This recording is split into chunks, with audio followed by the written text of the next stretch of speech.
This is Derrick Broze. Derrick Broze. This is Derrick Broze of the Conscious Resistance. I'm here in Standing Rock. That man is wanted in 5 different countries: Chile, Argentina, Brazil. We've been fighting a long time. We've all lost so very much. So many loved ones gone. Don't you fucking tease that horse! You are not alone. There are pockets of resistance all around the planet. We are at the brink.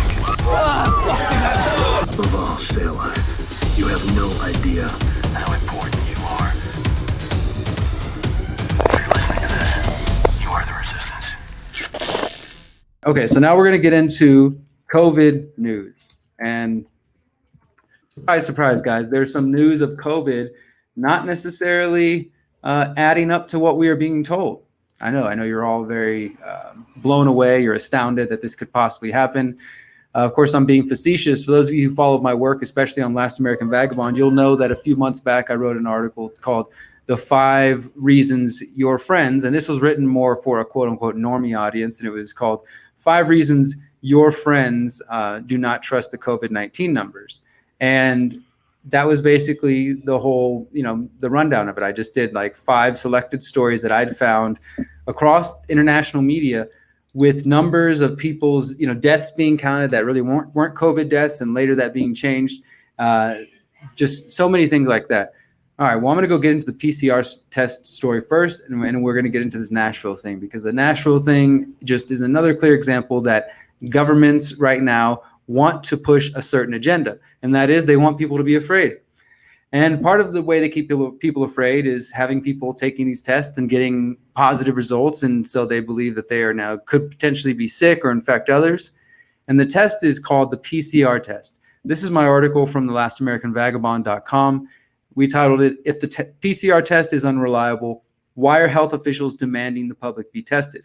As evidence mounts that the gold standard test for detecting COVID-19 is unreliable," and that's even if you believe it's doing that, but we're just going with that premise from the beginning. "Why are health officials around the world calling for more tests? In the months since COVID-19 panic began, health authorities around the world have told the public to, quote, get tested to help track the spread of SARS-CoV-2. However, as fear and hysteria now start to subside, the scientific community and public at large are calling into question the efficacy of the test used to determine a patient's status.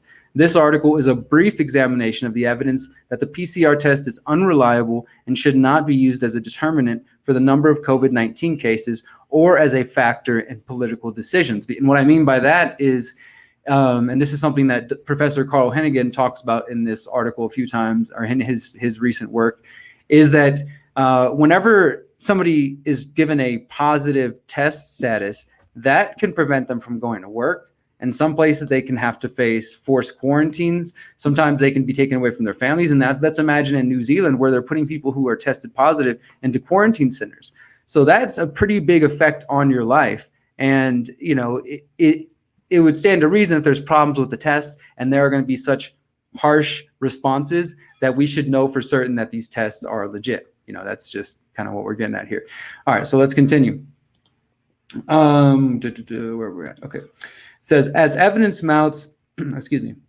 Okay, this part right here, going into the second part of the article, this is something that those of you who've been following the Conscious Resistance the last couple weeks, you may have seen my video report that I put out before I left Houston. I'm here in Mexico now, but before I left Houston, I attended a press conference on August 31st where the mayor of Houston, Sylvester Turner, and the Houston Health Authority, Dr. David Pearce, were both present. And I asked them about some of the problems with the case numbers that have been going on in Texas. And that's kind of another story, but I've covered that in other reports if you want to check that out. And then in the hallway, I had a chance to ask Dr. David Pearce, who again is the Houston Health Authority, who's giving advice about COVID-19 as well as flu shots and all kinds of other things.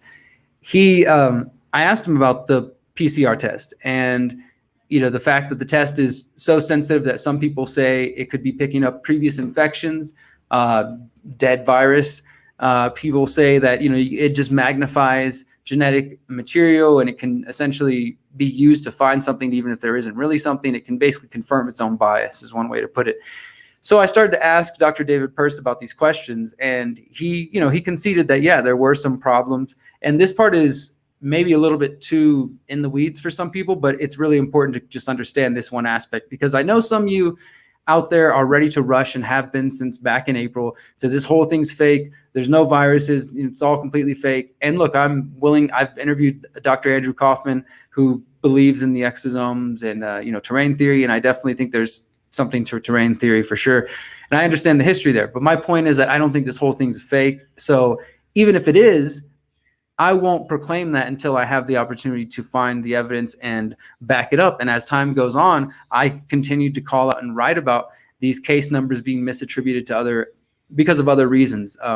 Numbers being subtracted from the death count after they found there was some mistake. I mean, this has been quite abundant happening. And so I've kept up with these stories. And I wanted to get a chance to ask about the PCR test before I left Houston. Because again, every time there's a press conference, the mayor and Dr. David Pearce, the Houston Health Authority, are telling people to get tested now, and they were complaining at the press conference I was at that the number of cases, it's interesting. They say the number of cases are going down, and coincidentally, the number of tests are going down, but they were like, that's not a good thing though, but it means that you can go and get tested really quickly because nobody's there. And so they're emphasizing the testing. And then at the same time, when I talked to Dr. David Pearce in the hallway, he admits that there are these problems with the PCR test. And so my point with saying all that is there are legitimate problems with the PCR test. And I've found evidence of that. And now I've asked health officials in Houston, and now that is being confirmed on the international level in the UK, as I'm going to show you guys. So Dr. Pearce says that when the labs that are doing the testing report numbers of COVID-19 cases to the city of Houston, they only offer a binary option of a yes for positive or no for negative. And he says, quote, in reality, it comes in what is called cycle thresholds. It's an inverse relationship. So the higher the number, the less virus there was in the initial sample. He continues, some labs will report out 40 cycle thresholds. And if they get a positive at 40, which means there is a tiny, tiny, tiny, tiny amount of virus there, that gets reported to us as positive, and we don't know any different. And he continues, because if you test me and if I have a tiny amount of virus, does that mean I'm contagious, that I am still infectious to someone else? If you are shedding a little bit of virus, are you just starting, meaning did you just get sick, or are you on the downside? And, he calls for there to be an international or a national standard of the cycle threshold. So this is even now in the mainstream. Of course, most the health officials are just totally ignoring it. But here in this conversation, he admits to me, yeah, there's a problem with the yes or no binary thing. And are the labs taking it at a high cycle threshold that is basically meaningless because it means there's a tiny, tiny trace of something that might have been in you that could be from a previous infection. And so I'm excited that I was able to ask this question because it's extremely important. And I don't see anybody else doing on the ground local reporting. And then if you see where this article goes next, UK Parliament and scientists also have concerns about the PCR test. So is this making sense? Are you guys getting this? Give me a thumbs up if you can hear this and if everything sounds good. Just want to make sure that you guys understand, what I'm going through, because I know that there's a lot of discussion around the PCR test and Koch's postulates and, what's real and what's fake and all this. But I just want to understand that there are legitimate questions. So if you're trying to convince or have a discussion with your normie, whatever, friends and family who aren't just going to listen to you yell, yeah, it's a pandemic, and then be convinced, this is something you can bring to them. This is factual data. And as I'm about to show you here in the UK Parliament discussion, we have Professor Carl Hennigan, he's been involved in a new study about the PCR test. There's multiple new studies that have just come out. He just testified in front of the UK Parliament on Thursday. I'm going to show you guys a clip of that. I think I have that. Let me see if I can find that. And so just to show you, there is real legit reasons to be questioning COVID. You don't have to look like a crazy person by just shouting, it's fake, nobody's dead, or whatever. And I'm just critical sometimes because I think that we as individuals who care about the truth could do a better job to try to reach the people we care about if we legitimately are trying to reach them. And if we're not just trying to gloat and act like, look at us, look at us and our big egos, we've got it all figured out, we're the enlightened ones, those silly, stupid, sheeple, statists, whatever.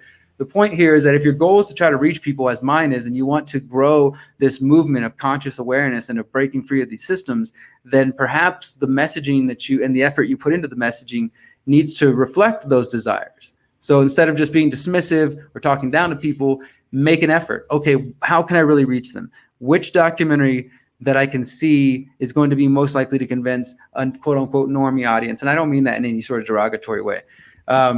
somebody who's not of the conspiracy or freedom or anarchist, whatever spiritual minded movements that are sort of intersecting here. Somebody who's sort of outside of that. The point is that we have to make an effort to try to reach them. I believe, this is just my suggestions, planting seeds, do what you want with them. All right. Exactly. Represent the position better. So here we go. In the first weeks of September, a number of important revelations regarding the PCR test have come to light. First, new research from the University of Oxford's Centre for Evidence-Based Medicine and the University of the West of England found that the PCR test poses the potential for false positives when testing for COVID-19. Professor Carl Hennigan, one of the authors of the study, Viral Cultures for COVID-19 Infectivity Assessment, it was a systematic review, said there was a risk that an increase in testing in the UK will lead to an increase in the risk of sample contamination and thus an increase in COVID-19 cases. Not an increase in deaths, but an increase in testing could lead to a spike in cases.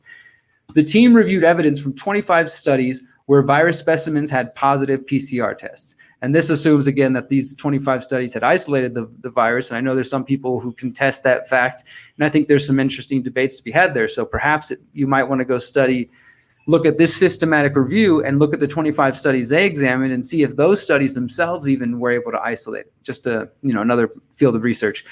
But these 25 studies where virus specimens had positive PCR tests. The researchers stated that genetic photocopying techniques the scientists use to magnify the sample of genetic material, which is what the PCR test is, a genetic photocopy magnifying genetic material, is so sensitive it could be picking up fragments of dead virus from previous infections, which is what I asked Dr. Pearce in Houston. The researchers reach a similar conclusion as Dr. Pearce. Quote, this is from the UK researchers, a binary yes-no approach to the interpretation of the RT-PCR unvalidated against viral culture will result in false positives with segregation of large numbers of people who are no longer infectious and hence not a threat to public health. And it should be noted that Professor Carl Hennigan is also the editor of the BMJ Evidence-Based Medicine Scientific Journal. And he told the BBC again that the binary approach is a problem and the test should have a cutoff point so small amount of virus do not lead to a positive result. This is because of the cycle threshold mentioned by Dr. Pearce. A person who is shedding an active virus and someone who has leftover infection could both receive the same positive test result. He also stated that the test could be detecting old virus, which would explain the rise in cases in the UK. Hennigan also stated that setting a standard for the cycle threshold would eliminate quarantining and contact tracing of people who are healthy and help the public better understand the true nature. And I just go on here. I'm not going to read the whole article, but I definitely suggest you read it because there's more to it. There's just overwhelming evidence. And I point out to a number of studies and statements and even more research on the PCR test and the false positives. And I mean, it's not that this is not unknown to people. It's known to people in the field, and it's not like it's just coming to light, but it's coming to light again because the public is hearing about PCR tests in relation to COVID-19. And I personally think that poking a hole in the quality and the reliability of these tests is an important strategy when it comes to dealing with everything going on with COVID. If you can help people understand that these tests are not accurate and that, and not to say that they can't be accurate. I don't want to say they're just totally useless because that's not what appears to be the case, but that they are extremely sensitive, that they can pick up dead virus, and that in the situations that we have going on right now, it could be leading to an increase in false positives, and then that leads to lockdowns and businesses being shut down and all that kinds of stuff.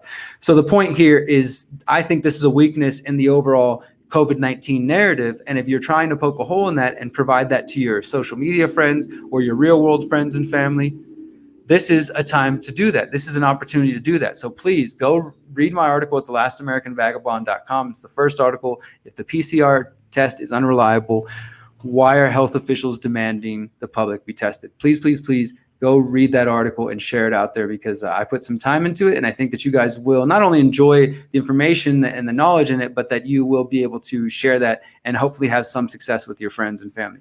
Okay, so now we're going to go to... Okay, so it's the craziest thing, guys. I have to show you this. I'm searching. We're going to do this live, right? I'm searching for this other story that is related to the coronavirus, COVID-19, that I found in Nashville. Excuse me. And I'll just show you this. So this is on my Telegram channel. I posted this, more revelations of funny COVID-19 numbers games. And this is from Fox 17 and Nashville, Tennessee, WZTV. The coronavirus cases on Lower Broadway may have been so low that the mayor's office and the Metro Health Department decided to keep it secret. Emails between the mayor's senior advisor and the health department reveal only a partial picture, but what they reveal is disturbing. The discussion involves the low number of coronavirus cases emerging from bars and restaurants and how to handle that. And most disturbingly, how to keep it from the public. So let's pause there. This local news station got copies of emails between the mayor's senior advisor and the health department saying that they wanted to keep some information from the public because the cases coming from bars and restaurants, what they have enforcing shutdowns on, was so low. So on June 30th, contact tracing was giving a small view of coronavirus clusters. Construction and nursing homes were found to be causing problems with more than 1,000 cases traced to each category, but bars and restaurants reported just 22 cases. Leslie Waller from the health department asks in one of the emails, this isn't going to be public released, right? Just info for the mayor's office? Question mark. I mean, think about that. Of course, like they just the public, these public servants, they thrive on secrecy and darkness. And then the senior advisor from the mayor's office, Benjamin Eagle, says, correct, not for public consumption, assuring her that, like, yeah, don't worry, nobody's reading this. But thankfully, some journalists chose to go ahead and file open records request. So then look, that's from my Telegram channel. I copied the link, and I wanted to show you guys the actual article here. So let me show you guys what happened. It appears like it's been deleted. Let's, 1 second. We're going to try to go to this link. I don't know, maybe something's just not working on my screen, but as far as I can tell, that article that I was trying to show you guys, this Nashville thing, is no longer, look, now we're getting an error of 404 is not showing up, page not found. Let's see, what should we search? Emails, COVID-19, mayor's office. Let's see if we get a hit on that. It would be really weird if that just decided to take that down for some reason. All I'm getting is update, more local communities pass COVID-19 restrictions. I don't know. I'll have to look for it again later. Maybe one of you guys can look for it and find it. But it was definitely a story. I posted that on my Telegram just 2 days ago. Yeah, just a couple days ago. And now the link's gone. Maybe there was an update. Maybe something else happened. I don't know. But there was a story saying that there were emails from the Nashville mayor's office trying to keep it secret that they had a low amount of cases related to bars and restaurants because they didn't want the public to know. And my point with that is that, look, there's just so many examples. I have that article that I mentioned, 5 reasons your friends don't trust the COVID-19 case numbers. It's because there's all kinds of BS games taking place and being played in front of us and around us. And most of it is so hard for people to keep up that they're just exhausted, they're confused, they don't know what to believe. And I understand that. I'm trying to keep up and report on it and also not exhaust myself with trying to understand, what the heck is going on. Yeah, somebody said save everything as James says. That article probably is on archive.org. We could go check that out if you guys want to. Just search for that. It was Nashville emails, COVID-19, mayor's office. We should be able to find it. So that's all I got to say about COVID-19 for right now, other than to say that you guys know the drill. The tyranny, the authoritarianism that I described, and I don't even think I've done a video on this yet, but I know Ryan covered it, and I did an interview with Ryan about this. My other recent article about the theory called parasite stress theory, which is basically kind of a psychological theory that we know for sure at least one person involved with Bill and Melinda Gates Foundation was involved in the research. And there's been dozens of studies since the 1970s that have shown that whenever there is a threat of a pandemic or a pathogen spread, whether real or imagined, that the people tend to allow for governments, for more authoritarian governments, as well as accepting and preferring obedience and conformity and these kinds of things. And so here, let me show you guys on screen. I really want you guys to go check this out. This is from my author page on thelastamericanvagabond.com. It's just thelastamericanvagabond.com/author/Derrick-Broze. And so you can see all my recent articles, including the one on the PCR test, my 9/11 article, if you didn't read that. And then this one, The Rise of Authoritarianism from Parasite Stress Theory to Lockstep. It's a 2-part article, part of this other one here. Multiple studies predicted governments become authoritarian in response to pandemics. I really, really recommend you guys reading these articles. I'm not going to go into it now, but my point is to say, if you want to understand why we're seeing places like New Zealand and Australia, the US, UK, India, and elsewhere become more authoritarian, starting to go door to door for health checks in this biosecurity state, and you want to understand the psychology behind it, you need to understand parasite stress theory. And I recommend reading those articles to get more of that. And that's pretty much all I want to say on COVID. Guys, it's going to get worse before it gets better. I put out a recent clip the other day from Freethinker Radio called "Are You Prepared for a Dark Winter?" I will be doing an official report looking deeper into the dark winter exercise that took place before 9/11, how we're hearing in the media this phrase dark winter, the second wave, the various exercises and simulations that have taken place showing that potential civil war and chaos could break out during the upcoming election. I think that, there's no reason to live in fear, but there is a good reason to be prepared for any kind of, turmoil that could take place. And that's just being wise. It's not being paranoid or being crazy at all. Personally, my feeling has been I don't want to be in the United States during the election because I know elections are a great time to divide people, but there's also seems to be chaos planned for this coming year.